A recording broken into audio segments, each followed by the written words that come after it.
Follow कीजिए हमारे Facebook page को और सब्सक्राइब कीजिए यूट्यूब चैनल को टेक्निकल सब्जेक्ट और टेक न्यूज़ के वीडियो सबसे पहले पाने के लिए। नमस्कार दोस्तों, आपका हमारे ऑनलाइन लेक्चर सीरीज में एक बार फिर से बहुत बहुत स्वागत है। प्रोग्रामिंग फॉर प्रॉब्लम सॉल्विंग में हम सी प्रोग्रामिंग की बात कर रहे थे। आज हम सी प्रोग्रामिंग की स्ट्रक्चर के बारे में देखेंगे कि सी प्रोग्राम का क्या स्ट्रक्चर है, कैसे हम कोई प्रोग्राम कंस्ट्रक्ट करेंगे। तो एक बार अगर आप स्ट्रक्चर समझ जाएंगे तो इजीली इससे हम प्रोग्राम जब बताएंगे आपको तो प्रोग्राम पे आप लाइन समझ जाएंगे कौन सी लाइन पहले क्यों आ रही है और उसकी दूसरी लाइन उसके बाद क्यों आ रही है। तो इनका अरेंजमेंट भी आपको समझ में आ जाएगा। तो चलिए हम देखते हैं स्ट्रक्चर ऑफ प्रोग्राम में। किसी भी सी प्रोग्राम में सबसे पहले हम स्टार्ट करते हैं कमेंट लाइन से। कमेंट लाइन जनरली आपके प्रोग्राम का पार्ट नहीं होता, इसको हम जनरली प्रोग्राम की फाइल में इसलिए लिख देते हैं कि वहां पे मुझे समझ में आए कोई लाइन कि इस लाइन का मीनिंग क्या है। जैसे सपोज कीजिए कि मैंने आपको कोई प्रोग्राम बना रहे हैं हम, और हम सिंपली लिख दें कि a = b+c। तो यहाँ पे इस लाइन से आप तो समझ जाएंगे कि यहाँ पे काम क्या हो रहा है, एडिशन का काम हो रहा है। लेकिन अगर मुझे इसके साथ कमेंट लिखना हो तो हम कुछ इस तरह से कमेंट कर सकते हैं कि this is the line for addition, इस तरह से कर सकते हैं। तो जो ये लाइन हम लिखेंगे इस पे आपका जो कंपाइलर होता है सी का, वो कंपाइलर इस पे कभी नहीं जाता, तो केवल वो इस लाइन को एग्जीक्यूट करेगा और आगे चल जाएगा। तो इससे फायदा क्या हुआ कि अगर आपका प्रोग्राम कोई देखता है जिसको इस ऑपरेटर के बारे में पता भी नहीं है, वो भी समझ जाएगा इस लाइन से लिखा हुआ कि ये वाली लाइन किस लिए आप यूज कर रहे हैं। तो एक तरह से डिस्क्राइब करने के लिए किसी भी लाइन को, प्रोग्राम के किसी भी पार्ट को डिस्क्राइब करने के लिए हम कमेंट का यूज करते हैं, वो आपके प्रोग्राम का पार्ट नहीं होता। कैसे हम यूज करते हैं? $/, इसके बाद कोई भी कमेंट हम लिख सकते हैं। सिंगल लाइन मींस इस लाइन में कोई भी चीज कितना भी लंबा हम कमेंट लिखें वो सिंगल लाइन कमेंट माना जाएगा। लेकिन अगर आपको मल्टी लाइन या कई सारे पैराग्राफ में कमेंट लिखना है तो कैसे लिखेंगे? $*, इसके बाद मल्टी लाइन आप कमेंट लिखेंगे यहां पे जितना भी लिखना होगा, और $/ से क्लोज करेंगे। इसके बीच में जो भी आप लिखेंगे वो एक तरह से कमेंट होगा। कंपलसरी नहीं है, कमेंट आपका ऑप्शनल है, कमेंट लिख भी सकते हैं, नहीं भी लिख सकते हैं। सेकेंड लाइन आता है प्री प्रोसेसर डायरेक्टरी। ध्यान दीजिए किसी भी सी प्रोग्राम में प्री प्रोसेसर डायरेक्टरी आपका इंपॉर्टेंट है, क्योंकि यहां पे कुछ ऐसे फाइल होते हैं जो आपके प्री डिफाइंड, आपके सॉफ्टवेयर जब सी का हम सॉफ्टवेयर आपके सिस्टम में डालते हैं उसी टाइम कुछ फाइल आपको पहले से सिस्टम में आ जाते हैं, तो उसी फाइल को हम अपने प्रोग्राम में इंक्लूड करते हैं, अपने प्रोग्राम में हम उसको लाते हैं। उसके कुछ हेल्प होता है आपको, कौन कौन सा हेल्प होता है उसको हम आगे डिस्कस करेंगे। तो प्री प्रोसेसर डायरेक्टरी हम कैसे यूज करते हैं? इंक्लूड, इसके बाद लेस देन सिंबल और ग्रेटर देन सिंबल के बीच में जिस फाइल को मुझे इंक्लूड करना है उस फाइल को लिखेंगे। जब प्रोग्राम में हम चलेंगे तो वहां पे एग्जांपल देखेंगे कौन सी फाइल इंक्लूड कर रहे हैं, उसका क्या मीनिंग है। तो इस तरह से कुछ हम प्री प्रोसेसर डायरेक्टरी यूज करते हैं। #include और #define, ये दो होते हैं जो जनरली आपको यूज किए जाते हैं प्री प्रोसेसर डायरेक्टरी के लिए। नेक्स्ट लाइन आता है आपका ग्लोबल वेरिएबल। ग्लोबल वेरिएबल क्या होता है? कुछ ऐसे आपको वेरिएबल डिफाइन करने पड़ते हैं जो आपके प्रोग्राम में मेमोरी ऑक्युपाई करे। मेमोरी ऑक्युपाई जैसे आप कोई कैलकुलेशन कर रहे हैं तो उस कैलकुलेशन को स्टोर करने के लिए, या इनपुट जो आप दोगे उसको स्टोर करने के लिए जो आउटपुट आपको चाहिए वो भी कहीं ना कहीं मेमोरी में स्टोर होगा कंप्यूटर सिस्टम में, तभी तो वो काम करेगा। तो इसको स्टोर करने के लिए हम यूज करते हैं वेरिएबल का। तो जनरली वेरिएबल आपका ग्लोबल वेरिएबल, यहां पे एक ग्लोबल वेरिएबल कंसेप्ट आता है। ग्लोबल वेरिएबल क्या होता है? जैसे ही प्री प्रोसेसर के जस्ट बाद अगर हम कोई वेरिएबल लिखते हैं, जनरली आपका एक फॉर्मेट होता है लिखने का, data type and variable name. कोई भी डेटा टाइप यहां होगा, कोई वेरिएबल नेम यहां होगा। अभी हम जब आगे डिस्कस करेंगे तब बताएंगे यहां पे डेटा टाइप क्या हो सकता है और वेरिएबल क्या हो सकता है। सी लैंग्वेज के अकॉर्डिंग या हर लैंग्वेज में अलग अलग लैंग्वेज में अलग अलग डेटा टाइप होता है, और वेरिएबल्स बनाने के कुछ रूल्स होते हैं, उसी रूल्स को फॉलो करके हम वेरिएबल बनाते हैं। इसके जस्ट बाद आता है आपका, अब यहां पे ग्लोबल का मतलब क्या है? अगर प्री प्रोसेसर के बाद और मेन, यहां पे मेन भी एक लाइन आएगी आपको, MAIN ऐसे लिखा हुआ प्रोग्राम में, सी प्रोग्राम में, इन दोनों के बीच में अगर हम वेरिएबल इस तरह से लिखते हैं तो आपको उसको हम कहेंगे ग्लोबल वेरिएबल। ग्लोबल वेरिएबल मतलब कि इस पूरे प्रोग्राम में इस पूरे प्रोग्राम में इसकी एक्सेसिबिलिटी हो जाएगी, उसको हम एक्सेस कर सकते हैं। इसके बाद जस्ट आता है आपका मेन फंक्शन, इसको हम कहते हैं मेन फंक्शन है। ध्यान दीजिए कि हर सी प्रोग्राम में, कोई भी सी प्रोग्राम होगा उसमें मेन फंक्शन तो होगा ही होगा। विदाउट मेन फंक्शन कोई भी आपका सी प्रोग्राम नहीं होगा। मतलब कि सबसे इंपॉर्टेंट लाइन पूरे सी प्रोग्राम में कौन सा है? Main line. विदाउट इसके कोई आपका सी प्रोग्राम नहीं होगा, इसीलिए हम मेन फंक्शन एक यूज करते हैं। और जो आपका मेन होता है, सारी प्रोग्रामिंग मेन के अंदर ही होती है। मेन की ओपनिंग ब्रेस और क्लोजिंग के अंदर ही हम सारी प्रोग्रामिंग करते हैं। मतलब जब हम कंपाइल करने जाएंगे या कंपाइलर यूज करेंगे इसके लिए, तो केवल मेन के इस बॉडी को ही एक्सेस करेगा, इसके अंदर जो भी लाइन है उसको एग्जीक्यूट कर लेगा। अब इसके अंदर क्या क्या है? इसके अंदर पहले आपका आता है लोकल वेरिएबल, फिर सिमिलर ऐसे ही है, मतलब जो हम यूज करेंगे डेटा टाइप वेरिएबल, इसी फॉर्मेट में हम यहां लिखेंगे। लेकिन अगर मेन की बॉडी में ओपनिंग कर्ली ब्रेस और क्लोजिंग कर्ली ब्रेस के बीच में अगर हम लिखते हैं इस वाले फॉर्मेट को सेम, तो उसको एज ए काम करेगा लोकल वेरिएबल। तो आप लोकल और ग्लोबल वेरिएबल में डिफरेंस समझ गए होंगे। अगर हम मेन के इस मेन मेथड से बाहर, मेन के जो ओपनिंग और क्लोजिंग कर्ली ब्रेस है इससे बाहर हम डिफाइन कर दें तो आपका ग्लोबल वेरिएबल होगा। और वही लाइन अगर इसमें इस बॉडी के अंदर हम लिख दें तो आपको किसका काम करेगा? लोकल वेरिएबल का काम करेगा। इसके बाद स्टेटमेंट्स क्या हो सकते हैं? कोई भी एक्सप्रेशन हो सकता है, कोई फार्मूला की लाइन हो सकता है, कुछ भी यहां पे हम स्टेटमेंट भी लिख सकते हैं। जैसे सपोज हम लिख दें a = b + c, तो यहां पे क्या हो रहा है? बी और सी का एडिशन हो रहा है, तो इसको हम स्टेटमेंट कह सकते हैं। अगर हम कुछ अलग से स्टेटमेंट लिखना चाहें, जैसे कि हेलो हाउ आर यू, तो इस तरह से कोई लिखना चाहे तो वो भी एक तरह से स्टेटमेंट की कैटेगरी में आता है। इन दोनों का लिखने का तरीका क्या है वो हम जब प्रोग्राम में चलेंगे तो वहां बताएंगे कैसे हम लिखते हैं प्रोग्राम में। फिलहाल आप ओवरव्यू एक समझ जाइए कि स्ट्रक्चर क्या कह रहा है इसका। इसके बाद नंबर्स आप स्टेटमेंट हो सकते हैं, मतलब statement 1, statement 2 up to statement n, कितने भी नंबर आप स्टेटमेंट हो सकते हैं। इसी के अंदर हम कुछ फंक्शन भी यूज कर सकते हैं।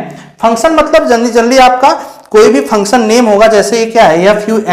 fun आपका फंक्शन नेम है, इसके साथ ओपनिंग पैरेंथेसिस और क्लोजिंग पैरेंथेसिस। ध्यान दीजिए इस सिंबल को हम ओपनिंग पैरेंथेसिस और क्लोजिंग पैरेंथेसिस कहते हैं।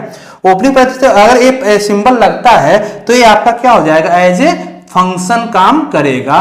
और इसी फंक्शन का हम यहाँ पे जैसे लिख दिए, तो इस फंक्शन की मीनिंग क्या है वो मीनिंग हम इस बॉडी के बाहर डिफाइन कर सकते हैं। अब क्वेश्चन आप सोच रहे होंगे कि मैंने अभी बताया कि मेन की जो सारी सी की प्रोग्रामिंग होती है, कंपाइलर केवल इस मेन की ओपनिंग और क्लोजिंग कर्ली के बीच में ही काम करता है, लेकिन ये वाला कोड तो बाहर है। ध्यान दीजिए कोड बाहर है, लेकिन जो यहाँ पे नाम है जो fun opening parenthesis closing parenthesis है, इसका हमने यूज यहाँ पे कर लिया है। मतलब ये वाली कोडिंग इससे लिंक है तो उसको कॉल कर लेगा। फिर यहाँ पे एक लोकल वेरिएबल है, सिंपल लोकल वेरिएबल जैसे यहाँ पे था वैसे लोकल वेरिएबल यहाँ पे है। स्टेटमेंट जो यहाँ पे स्टेटमेंट हो सकता है वही स्टेटमेंट यहाँ पे हो सकता है। एक सिंपल एग्जांपल को हम समझते हैं। सपोज कीजिए कि हम एक प्रोग्राम बना रहे हैं welcome to C language print करने का। तो आप कैसे बनाएंगे welcome to C language print करने का? पहले हम कमेंट लाइन लिख देते हैं, जैसे this is my first program. Comment line हो गया। और सिंगल लाइन के लिए मैंने यूज किया तो डबल फॉरवर्ड स्लैश यूज करेंगे, उसके बाद कोई भी लाइन लिख सकते हैं। इसके बाद मैंने यूज किया has include include include stdio.h। इसकी मीनिंग क्या है अभी हम बताते हैं आपको। मेन एक मैंने मेथड ले लिया, इसके बाद कर्ली ब्रेस और क्लोजिंग कर्ली ब्रेस। इसके अंदर हम सिंपल केवल लिख रहे हैं प्रिंट ऑफ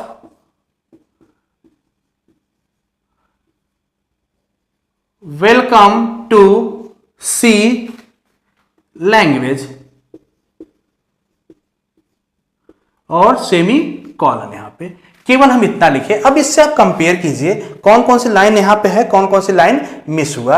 अगर हम कमेंट देखें तो कमेंट यहां पे कमेंट हो गया, सिंगल लाइन कमेंट। अब जो कमेंट है ध्यान दीजिए, कमेंट को हम इस प्रोग्राम का पार्ट नहीं मानते, केवल केवल हम इसको समझने के लिए लिख दिए। जैसे अगर प्रोग्राम आपको दें तो आप इसको समझ सकते हैं, this is my first program है, पहला प्रोग्राम है, सिंपल प्रोग्राम यहाँ पे दिया हुआ है। ये प्रोग्राम का पार्ट कभी भी कमेंट नहीं होता, अगर वो नहीं होगा तो भी कोई प्रॉब्लम नहीं है। सेकेंड है pre processor directory. Pre processor directory generally hash के साथ, अगर कहीं प्रोग्राम में हैश के साथ कुछ भी लगा हुआ है, हैश के साथ या तो इंक्लूड होगा या डिफाइन होगा या और भी काफी कीवर्ड हैं जो हैश के साथ यूज होते हैं, उसको हम फर्दर आगे सिलेबस में डिटेल करेंगे। फिलहाल आपको समझिए कि अभी आपको कम से कम 10-15 लेक्चर तक केवल हैश इंक्लूड की ही जरूरत पड़ने वाली है।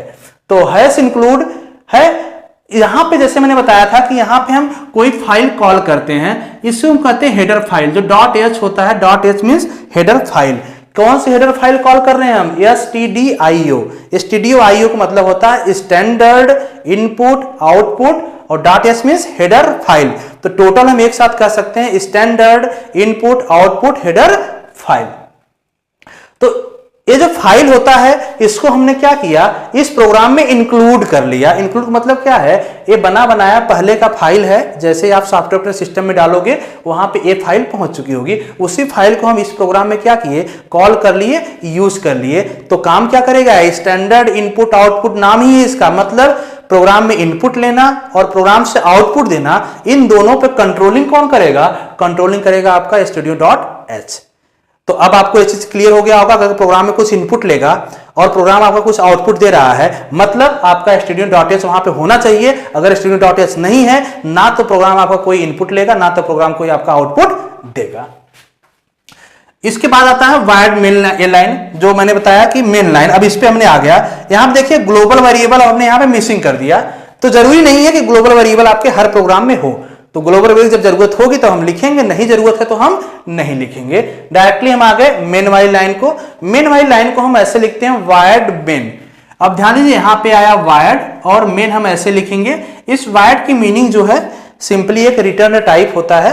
जब हम आगे फर्दर और डिटेल में प्रोग्राम में चलेंगे तो वहां पे आपको इजीली समझ में आएगा कि हम वायर्ड क्यों यूज कर रहे हैं, वायर्ड के अलावा भी हम और क्या यूज कर सकते हैं। तो वायर्ड आपका रिटर्न टाइप है, जो वायर्ड का मीन्स होता है नल। वायर्ड का मीन्स क्या होता है, नल मीन्स कुछ नहीं, जो आपको प्रोग्राम रिटर्न क्या कर रहा है वो रिटर्न ये बताता है। तो यहाँ पे वायर्ड मीन्स मतलब नल है, वायर्ड लिखा हुआ है, मतलब आपका प्रोग्राम कुछ भी अलग से रिटर्न नहीं करेगा। फर्दर अगर हम आगे प्रोग्राम में चलेंगे तो यहाँ पे और भी कीवर्ड आएगा अलग अलग, तो अलग अलग उसको हम समझेंगे कि उसकी मीनिंग क्या है। अब इस वायर्ड के जैसे मैंने बताया कि एक ओपनिंग कर्ली ब्रेस होगा, एक क्लोजिंग कर्ली ब्रेस होगा। तो ओपनिंग कर्ली ब्रेस और क्लोजिंग कर्ली ब्रेस हो गया, यहीं पे कंपाइलर आपको काम करेगा। इसके अलावा पूरे प्रोग्राम में कहीं भी कंपाइलर फ्रीली नहीं टहल सकता। अब यहां पे मैंने केवल एक लाइन लिखा, ध्यान दीजिए यहां पे आप क्या है, इसके अंदर लोकल वेरिएबल हो सकते हैं, स्टेटमेंट हो सकते हैं। लोकल वेरिएबल मैंने यहां पे कोई नहीं लिखा, क्योंकि लोकल वेरिएबल लिखने का तरीका ए होगा, डेटा टाइप कुछ होगा, वेरिएबल होगा। तो यहां पे लोकल वेरिएबल अभी हमने कोई यूज नहीं किया। यहां पे सिंपली हम लिख रहे हैं कि स्टेटमेंट क्या लिखे, print of opening parenthesis double quotation में, डबल कोटेशन मार्क जो है इसमें हमने लिख दिया वेलकम टू सी लैंग्वेज। मतलब आपका प्रिंटअप का मतलब होता है आउटपुट देना। तो आपका जो कंप्यूटर स्क्रीन है उस पे आपको आउटपुट लिख के आएगा। जब प्रोग्राम, इसी प्रोग्राम को अगर सेव करेंगे तो आउटपुट लिख के आएगा वेलकम टू सी लैंग्वेज। अब यहाँ पे कंफ्यूज होंगे आपके प्रिंटअप की मीनिंग क्या है, जो प्रिंटअप लिख दिया गया। प्रिंटअप का जनरली मीन्स है आउटपुट देना। अब जब मैंने बताया यहाँ पे कि स्टैंडर्ड इनपुट आउटपुट, जो हमने यहाँ पे फाइल इंक्लूड किया, ध्यान दीजिए इसी में दोनों चीज डिफाइन होता है, इनपुट लेना और आउटपुट देना। तो इनपुट आउटपुट दोनों की कंट्रोलिंग कौन कर रहा है, student.h। और यहां से प्रिंटअप से हम क्या ले रहे हैं, प्रिंटअप मतलब आउटपुट देना।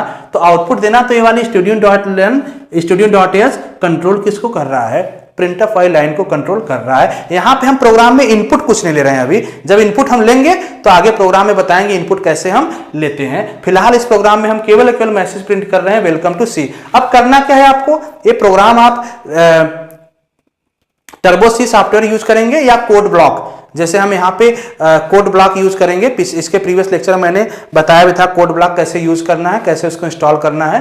तो या तो कोड ब्लॉक ले सकते हैं या आप टर्बो सी अगर आपके सिस्टम है तो वहां पे यूज कर सकते हैं। वहां पे इस प्रोग्राम को नोट करोगे और कोई भी फाइल नेम आप अपने नाम का भी ले सकते हैं। सपोज ले लिया मैंने हेलो हेलो डॉट सी नाम से सेव कर दिया। ध्यान दीजिए सी प्रोग्राम हमेशा हम डॉट सी एक्सटेंशन में सेव करते हैं।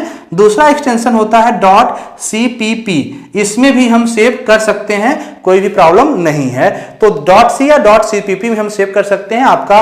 और जब इसके बाद कंपाइल करेंगे तो कंपाइल करने के बाद कि हम इसको रन करेंगे तो आपका सिस्टम पे आउटपुट आ जाएगा welcome to C program. Further अभी बहुत कुछ बचा हुआ है इसमें। अभी हमने समझिए केवल एक स्टेप आगे बढ़ने की कोशिश कर रहे हैं। अभी आपको सी में बहुत कुछ पढ़ना है, तो हमारे लेक्चर पे बने रहिए। अगले नेक्स्ट लेक्चर में हम एक एग्जांपल और लेंगे, उसके साथ और डिटेल में हम डिस्कस करेंगे कि सी प्रोग्राम कैसे काम कर रहा है। तो अगर आप हमारे चैनल पे जुड़े हैं तो प्लीज हमारे चैनल को सब्सक्राइब जरूर कीजिए, और अगर वीडियो पसंद आया हो तो अपने फ्रेंड्स में शेयर जरूर कीजिएगा। लाइक और कमेंट, कोई क्वेश्चन हो तो कमेंट आप कर सकते हैं। आप कोई भी क्वेरी अगर कमेंट के थ्रू करते हैं तो आपको रिप्लाई जरूर दिया जाएगा। तो आज के लिए बस इतना ही करते हैं। नेक्स्ट लेक्चर में किसी और टॉपिक पे हम मिलते हैं। धन्यवाद।